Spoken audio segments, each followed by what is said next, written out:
Viewers, आपका बहुत स्वागत है इस चैनल में। हम प्रेजेंट इंडिफिनिट टेंस पढ़ रहे हैं पिछले दो पार्ट्स में, पार्ट 1 और पार्ट 2। आज हम प्रेजेंट इंडिफिनिट के पार्ट 3 में उपस्थित हैं और फिर से मैं सभी व्यूअर्स का स्वागत करता हूं। व्यूअर्स, आपने जो कोऑपरेशन दिया है और आपने जो ईगरनेस शो की है समझने के लिए, पढ़ने के लिए, रियली इसने मेरे उत्साह को बढ़ा दिया है। और इस सीरीज को हम एक लंबा लेकर चलेंगे। हमने शुरू में ही कहा था कि अगर बढ़िया से पढ़ लेते हैं, इसको समझ लेते हैं, तो लाइफ में फिर दोबारा टेंस पढ़ने की कभी नौबत नहीं आएगी। और टेंस जो है पूरे इंग्लिश ग्रामर को कंट्रोल करता है, लैंग्वेज को कहे तो। प्रेजेंट इंडिफिनिट टेंस के पार्ट 3 में आज हम पढ़ेंगे इंट्रोगेटिव सेंटेंसेस के बारे में। इंटरोगेटिव का मतलब होता है प्रश्नात्मक। वैसे वाक्य या वैसे सेंटेंसेस जिससे प्रश्न पूछे जाने का बोध हो, उसे कहते हैं इंट्रोगेटिव सेंटेंसेस। तो आज हम पढ़ेंगे प्रेजेंट इंडिफिनिट टेंस के इंट्रोगेटिव सेंटेंसेस के बारे में। सबसे पहला है हमारा यस नो क्वेश्चन। ये यस नो क्वेश्चन क्या होता है? पूछे गए तमाम सवाल जिसका जवाब हां या नहीं में आए, यस या नो में आए, उस प्रश्न को कहते हैं यस नो क्वेश्चन।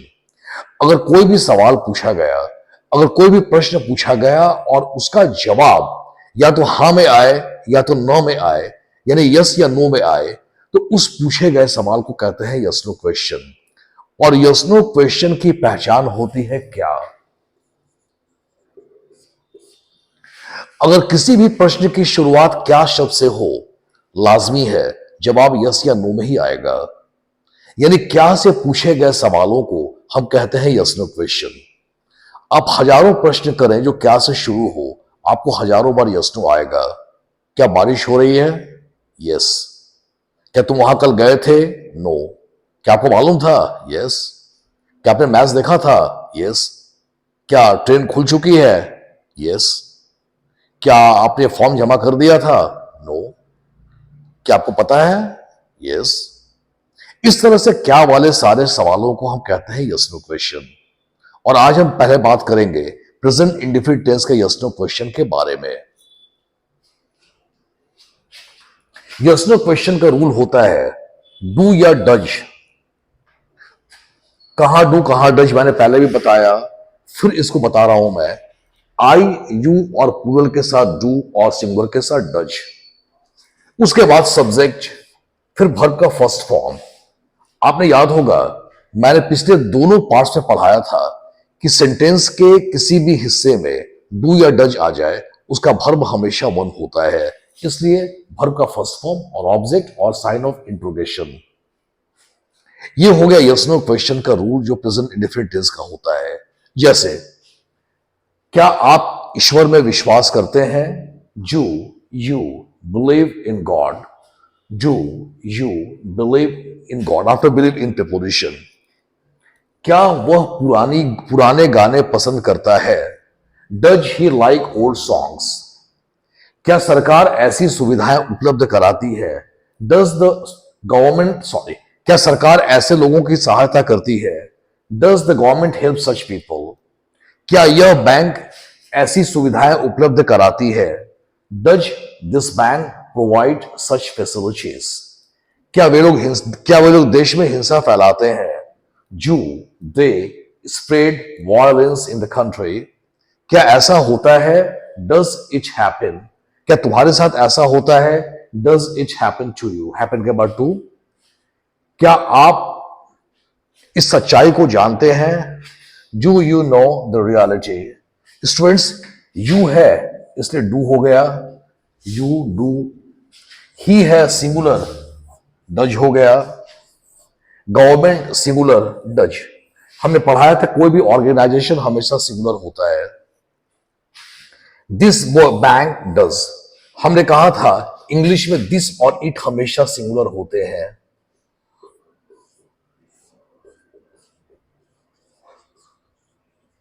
इसलिए यहां पर हो गया does this bank, this singular. Do they spread violence? They plural है इसलिए डू, प्लूरल में डू। डज इट हैपन, देखिए यहां पर हमने कहा था डज हमेशा सिंगुलर के साथ और इट हमेशा सिंगुलर होता है, इसलिए does it happen to you. क्या तुम सच्चाई को जानते हो, जो you know the reality, you है इससे यहां पर डू हो गया। तो हम इसी रूल के अंतर्गत हैं, जरा भी से बाहर नहीं है। तो स्पष्ट हो गया कि अगर कभी भी प्रेजेंट इंडिफरेंट टेंस में कोई यस नो क्वेश्चन आ जाए तो हम डू या डज का प्रयोग करते हैं। कुछ एग्जांपल्स मैं वैसे ही खड़े खड़े बोल दे रहा हूं। क्या वे लोग आपको जानते हैं, यू दे नो यू। क्या आप इस किताब को पढ़ते हैं, do you read this book. क्या वह यहां आती है, डज शी कम हियर। इस तरह डू या डज से हम यस नो क्वेश्चन को सॉल्व करते हैं। प्रश्न दो तरीके के होते हैं, पहला यस नो क्वेश्चन और दूसरा डब्ल्यू एच क्वेश्चन। हमने अभी बात की आपके साथ यस नो क्वेश्चन के लिए, अब हम बात करेंगे डब्ल्यू एच क्वेश्चन के बारे में।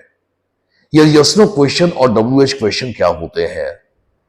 जिस किसी भी प्रश्न की शुरुआत क्या शब्द से हो, यस नो क्वेश्चन, और जिस प्रश्न की शुरुआत क्या शब्द से नहीं हो, W H question. W H जो होते हैं ये प्रश्न सूचक शब्द होते हैं। अब यहां पर आए, प्राय इनकी संख्या 9 होती है। इंग्लिश में तकरीबन 9 डब्ल्यू एच होते हैं।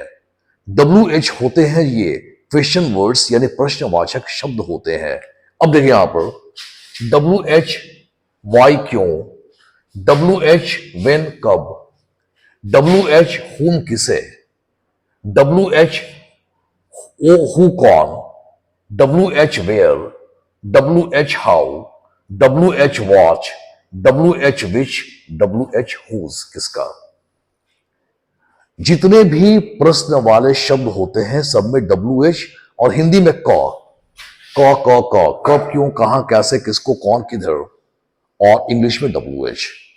यहां आपने देखा तो प्रश्न वाले शब्द में डब्ल्यू एच हम पाते हैं यहां पर।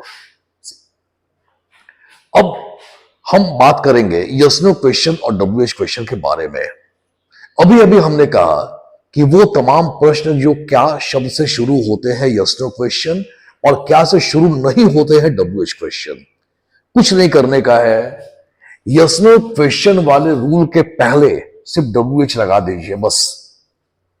हमारा मुख्य आधार ये है, हमारा बेसिक रूल ये है, बस इसके पहले आप डब्ल्यू एच लगा दीजिए और शब्द सेंटेंस का निर्माण करते रहें। जैसे क्या तुम जानते हो, डू यू नो, तुम क्या जानते हो, व्हाट डू यू नो, तुम किसको जानते हो, whom do you know, तुम कैसे जानते हो, how do you know,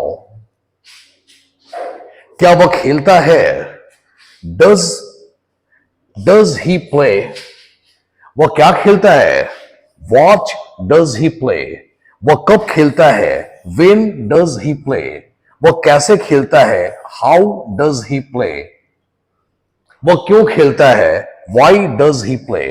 बस इसको सिर्फ मूव करना है बस, बाकी वैसे ही छोड़ दीजिए। क्या वह आपको पढ़ाते हैं, डज ही टीच यू, वो आपको कब पढ़ाते हैं, when does he teach you, वो आपको कैसे पढ़ाते हैं, how does he teach you, वो आपको कहां पढ़ाते हैं, where does he teach you। स्पष्ट है, बेहद स्पष्ट है कि कभी भी डब्ल्यू एच वाले सेंटेंस को इंट्रोगेटिव में बनाना हो, उसको यूज हम डू डज से पहले कर देंगे। इस तरह हमने देखा यस नो क्वेश्चन और डब्ल्यू एच क्वेश्चन के बारे में। ये रहा पार्ट 3। जल्दी मैं हाजिर होगा पार्ट 4 के साथ। Thank you very much for watching me. Now, I'm saying the right answers, correct answers of the assignment that was given in tense part number 2. The correct answers of the questions. First, the doctor doesn't know how to operate the patient. Number 2, he doesn't mind playing with children. Number 3, this company doesn't provide good facilities. 4, it doesn't provide a better opportunity. 5, The lady doesn't support the customers. 6. The teacher doesn't teach how to keep the environment clean. 7. He doesn't understand the importance of time. And last 8. I don't mind being your friend.